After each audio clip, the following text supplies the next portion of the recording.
The final text messages between McKenzie Shirilla and her boyfriend Dom are nothing short of chilling. In these conversations, the couple goes back and forth accusing each other of threats, violence, and even attempted murder. Dom references McKenzie pulling knives and threatening to stab him, while McKenzie fires back, questioning why she would ever feel comfortable being in a car with him again. These are not normal teenage arguments. They reveal a toxic, dangerous relationship spiraling completely out of control. Just days before the fatal crash, the texts became darker and more disturbing. McKenzie accused Dom of nearly killing her, while Dom insisted he'd never try to harm her and was cool with breaking up. But beneath his attempts to calm the situation, the tension was undeniable. As we dig deeper into this case, we are learning new stuff, like Dom and McKenzie having some kind of toxic relationship, but more on McKenzie's end, and she tried to paint Dom to be out to be some guy that was actually going to kill her, and I quote, kill her. And that's what she was saying to Dom's mom. So let's read these text messages real quick. And this is McKenzie messaging Dom's mom. Can you come get Dom? He just grabbed my steering wheel on the highway trying to spin out my car and hurt me. I'm scared to drive because it's raining, so I just need him to get picked up. If he doesn't get out my car, I'm calling my dad, so please tell him to get out. And the mom responds saying Hinch is on his way, calm down. And then they argue back and forth about Dom and how she's in fear for her life, and the mom saying no one should touch anyone, no one's fighting for sure in the car, he never put his hands on you. And McKenzie, being so green to the situation, trying to get a mom to turn on her own son, should have realized that's not going to happen. Since McKenzie had Dom blocked on messaging, this is them on, I believe, IG, talking back and forth. And what was said next is super eerie. He says, no, I was saying if I was trying to kill anyone in that situation, and he's talking about grabbing the wheel, that he would die first. Now, when you first look at this, some people are like, oh, McKenzie was in a toxic relationship and Dom tried to do it to her first. But that's not the case. See, that little situation, nothing happened. No wreck, no one crashed into a wall, nothing like that.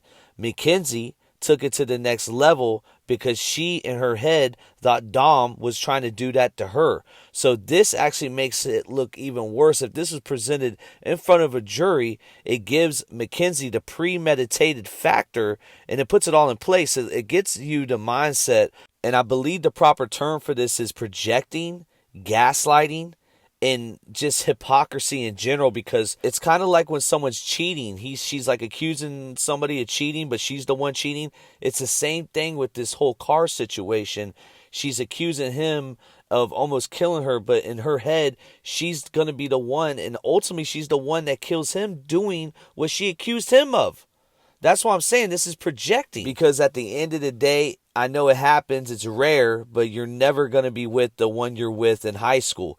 You're going to move on, find somebody else. It's just like puppy love. And they were on the tail end of their relationship. And I believe Pino and Raw Talk said it too. I can't have you, no one else can, because that's what ultimately ended up being the motive. Their relationship was coming to an end. She had a fallout with Dom's mom, and she'll never gain that respect from Dom's mom. She never liked her. That's why in the body cam, you can hear her in the background saying, what did she do? What did McKenzie do? Everybody's sleeping. Angela's in Florida. Wait, where's McKenzie's mom? Okay. They're down at Metro right now. Okay. The other two passengers, like I said, was Davion and who we believe is Dominic, okay? From what McKenzie told us. Okay. Both Davion and Dominic are deceased. Oh, God. Yeah. Christine. Just sit down. Oh, God. Just sit down. Oh, my God. Kristen's going to come outside. That's okay. Christine. Yes, just take a deep breath. It's okay. Oh, my God. No. Christine. Please. No, he can't be. What did she do? Christine. What did she do? It would be best. Oh, my God. Is there somebody else we can call for you? Oh, my God. Is there somebody we can call for you? Okay, wait. Okay. Oh, my God. Hold on. Now, I honestly think they should play this clip of the mom going through this suffering in McKenzie's cell for the rest of her life, so she understands the damage she done to people. I really don't even think she understands the pain she's caused for the loved ones involved in this case. A mother's instinct went to Mackenzie, what did you do? Because she knew deep in her heart that Mackenzie did exactly what she accused Dom was going to do to her. Now, after the crash and before the conviction, the mother, Natalie, the owner of the vehicle, was calling detectives over and over, saying that she was getting threats, that her daughter's life was in danger. She did another call. We released one call already, but this is a 3-minute call of Natalie complaining and playing victim like she always does. Hello? Hi, is this Natalie? Speaking. This is Detective Jesus, Brownsville Police, returning your voicemail. Hey. Hey, I was out for last week due to training, so I just got your voicemail. Okay. Okay, so typically this is not something I handle. Threats like this, if it's non-emergency, you'd have to contact our patrol division, and a police officer would come out and handle it. And if it is an emergency, like if there's somebody outside your house, call 911. But as a courtesy, I will give Tyler a call just to kind of poke into it. But generally, you know, our patrol division handles those. Okay. Nothing has come up yet. We're obviously very nervous and worried still because there's been a couple of people who've made evil, hateful threats. And it may have been off the cuff because, you know, emotions are awful high and terrible and stuff, but I appreciate your call. No, of course. Like I said, I'm sorry I didn't call earlier, but if those rise, so there's a lot of rumors, right? I think we've both established that. And a lot of them are not credible. But we do want to address them. So, like I said, if you see, especially if it's on social media, something posted, not just, hey, I heard from so-and-so who heard from so-and-so. If it's something credible, please call our patrol division. We'll send an officer, and that officer will follow up and generate whatever necessary reports. And ultimately, if it needs to come up to our detective bureau, then we'll look into it. But in the meantime, you know, if you see somebody outside your house, or you know you feel like somebody's in the area, call 911. Like this rises to the level of exigency. Okay. Yeah. Okay. Is Mackenzie doing okay? Is she out of the hospital? She's right here next to me. Oh, okay. Sounds good. Well, hey, hopefully she can put this behind her and move on. I can't. Okay. Sorry. We cry every day, all day, probably for the rest of our lives. So, but thank you. I appreciate your help. Not a problem. Like I said, if you need anything, don't hesitate. Okay. Thank you so much. Of course. Bye-bye. Are you going to put a call into him out of courtesy? Yeah, I'm going to call him. I'm just going to, and like I said, I called him before and he was not cooperative. So I don't know if he's going to answer. So like I said, if you have something like, if there's a screenshot of him making a threat, that's different. I can send a cop to his house right now. Okay. But if it's just rumors, you know, I will call and see if I can talk to him. Memorial to my friends, Rosie and Bubba, that like he's gonna get Dom, like karma for Dom. Like I did this on fucking purpose. Well, he's gonna hurt me, and he has plans for me when I get out and stuff. And he told one of my best friends that. Can you get Rosie or Bubba to get me that information? I can follow up on it, but like I said, you know, neither of them is available. I think Rosie went to OU, so you know if they can send me those information directly, I can do something about it. But we can't go down every rumor rabbit hole because there's way too many. But if we have a level of we can substantiate those allegations, then absolutely we will more than happily follow up on it. Okay. So reach out to Rosie and Bubba, and if they want to talk to me, we can probably address those issues with Tyler in a more formal setting than a courtesy phone call. Okay. Okay? Thank you so much for your help. Not a problem. Bye-bye. Bye. This next call is the lead detective on McKenzie Shirilla's case. At this point in the investigation, authorities were searching for her ex-boyfriend, who they believed had critical information. What you're about to hear is the moment investigators reached out.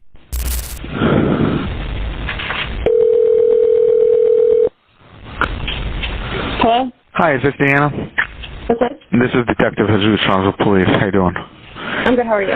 Good. Deanna, I haven't heard from Tyler. Were you able to get in contact with him? Yeah, I'm just checking if I call you back. I don't know. It's just so weird to me. I think he's just afraid of, like, Mackenzie's friends and stuff bothering him if he talks to you guys. I think that that's the main thing that he's worried about. Well, at this point, you know, the prosecutor wants to hear from him. And so, you know, there were statements made by you when I called you the first time that, you know, Mackenzie made threats in the past, you know. So with him being her ex-boyfriend, we have to talk to him. He can talk to me, or I can let the prosecutor know, and the prosecutor will subpoena him and compel him to talk. So at this point, I would really like to do it the easy way, but the prosecutor deemed his testimony necessary for the investigation. So you can come up with him. He's not in any kind of trouble. I'm not going to call and tell her friends or anybody. I think that's the main thing he's worried about. That's what he's telling me is that, you know, he's gone to school with all these people, and even though he, you know, he just doesn't want people to be on top of him because of him just, you know, telling the truth. I understand, but doesn't know, you know, what kind of consequences that just come with that. And I think the consequences of not, you know, providing the information as far as the prosecutor is concerned is going to be a lot worse for him. And that's, you know, that's not a, you know, I'm not trying to coerce him into talking to me, but like I said, given what you said and given his prior relationship with Mackenzie, there's no way around it. The prosecutor will subpoena him. And so he's better off coming here voluntarily. We'll have a chat in the lobby. You can come with him if you want. You know, 20, 30 minutes top, and he'll be on his way. It's not, like you guys aren't trying to make it public that he's coming in there talking to you or anything like that. It's not. We've talked to a bunch of her friends, so I mean, everybody's telling us bits and pieces, like a big puzzle. He knows a piece that's necessary. You know. Honestly, if that was my son in the car, I would want to know everything. I would want justice. I would want peace. I would want to be able to put, know and the families of Davion and Dominic deserve justice for their daughter. And like I said, it could just be a car accident. I mean, we don't know. That's what we're trying to figure out. He's not trying to throw her under the bus. He's basically just trying to shed some light to either, add a piece to the puzzle that can clarify things. And, like I said, he's not going to, we're not going to put it on our Facebook page that, today we talked to Tyler. No. But like I said, if he doesn't talk to me, I have to tell the prosecutor, and the prosecutor is going to send him a subpoena to come to court and testify in open court. You don't want that. So, I just wanted to call you. I just don't understand. Like, I don't think that. Well, at this point, I need to talk to him face to face. Yeah.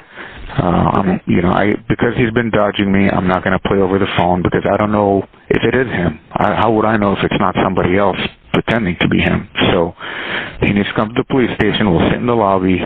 He's not under arrest. He's not in any type of trouble. But we've got to talk, and it has to be sooner than later. Before next Friday, I have to talk to him. And if I don't, then, it's in the prosecutor's hands. So I don't know if he can hear this conversation. No, he's not with me. Okay. This needs to be conveyed. I mean, this is very, very serious. Once the prosecutor issues subpoenas for testimony, it becomes a big deal. So, I don't know what needs to be said to him, but, he's going to have to come talk. Okay. Okay. So, what exactly is your relationship to him, if you don't mind me asking? Of mine? Yeah.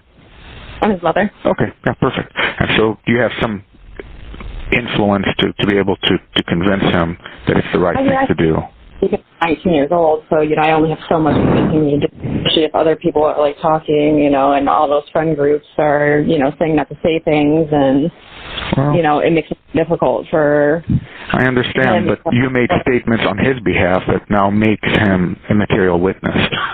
Yeah, and so, I've already told him he needs to come and tell you guys, and it's not fair to the two families that were there. They do deserve justice. Absolutely. Especially, Absolutely. under the influence, if this was purpose or whatever, the case may be, like, they deserve answers, and they deserve, like, right now, those are the ones that are hurting most. Those are the ones that didn't have their son that got to come home, and that's what I was trying to tell my son. Like, my son came home. I was lucky. Like, I could have easily, those two could have been off again, and dating my son again. And like I said, 100%, you're 100% right, and that's exactly what we want to do. And we're not saying what he says is going to get Mackenzie in trouble. It could actually clarify some things. We're like, oh, okay, So, unfortunately, I have a bad feeling that it's not going to. But unfortunately, like, even now, her profile picture has her sitting on Dominic's lap with a bottle of or a glass of champagne in her hand. It just. And so, we can't keep tracking down, like, social media posts and not be able to verify first-hand information, you know what I mean? Oh, yeah, I totally get it. But I'm saying, like, when you're drinking, driving, or doing drugs and doing things, consequences happen, and... Okay. Well, like I said, I would really like for him to call me, preferably today, to schedule an appointment. If he does not, by Wednesday, I've already told the prosecutor that he's kind of dodging me. So that as of yesterday, 4 p.m., the prosecutor knows his name and knows that he's not cooperating and that he's a material witness. And so by next Wednesday... I think that you should subpoena him. Like, he told me this information. He told me that he thought I should tell you guys, and I felt like I should just because if I was the mother, I would want justice, and if he's not doing what he's supposed to do, and if he's not there by Wednesday, I 100% should do that. Right. Is there... like I said, I don't want to come off as being aggressive with him, and I'm not really, but, the information he has is very, very important. I agree. So, I'm actually disappointed that he hasn't called you back. He literally told me he's been dodging me. I have called him, I kid you not, maybe 10 times. I kid you not. And he's one of 2 people that are material to this case. Yeah, and even if he's not going to say, or even if he's not even going to give you exactly what you need to know or anything, like even a return phone call back to discuss it with you. And it's easy. Oh, you're absolutely right, ma'am. All he has to say is, call detective, I don't want to talk about this. Click with him. Because now I don't have to keep calling and calling and calling. Now I could just say, hey, prosecutor, he doesn't want to talk. Wasting my time. I think it's really rude of him. I really do. Okay. And I'm going to let him know. Can you please convey this message to him? Yeah. Like what you guys do, like you guys put your guys' next on lives every single day, and I date her, so it's like I totally respect your job. I appreciate everything you guys do. Thank you very much. And it makes me very mad that he's not getting. There are 2 grieving families, and they want closure. And we're not saying that Tyler's testimony or what he has to say is going to be condemning or going to close the case, but it's an important piece. So please tell him to at least get in contact with me. By Wednesday, he will get subpoenaed by the prosecutor. If I don't hear from him. So you got my contact info. Please convey this. I will attempt to contact on Monday. I will keep trying to call him every day until Wednesday.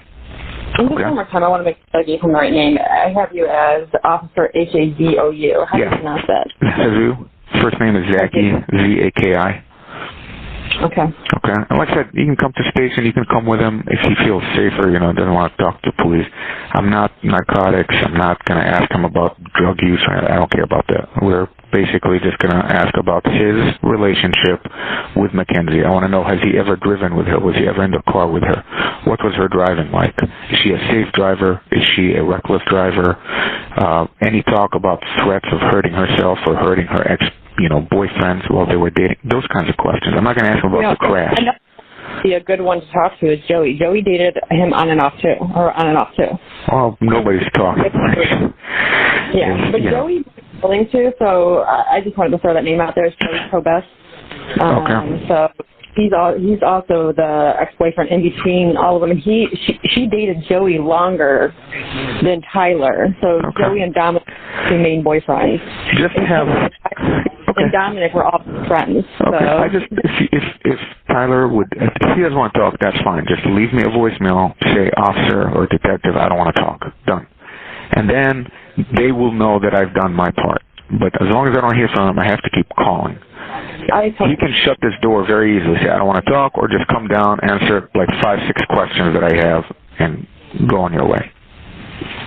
Okay. So please convey this message to him and stress the importance of him talking to me. And I'm also going to tell him that it was very disrespectful for him to even tell me, hey, I'm going to call and not do it. Like, don't tell me you're going to do something and then not do it. Right, right.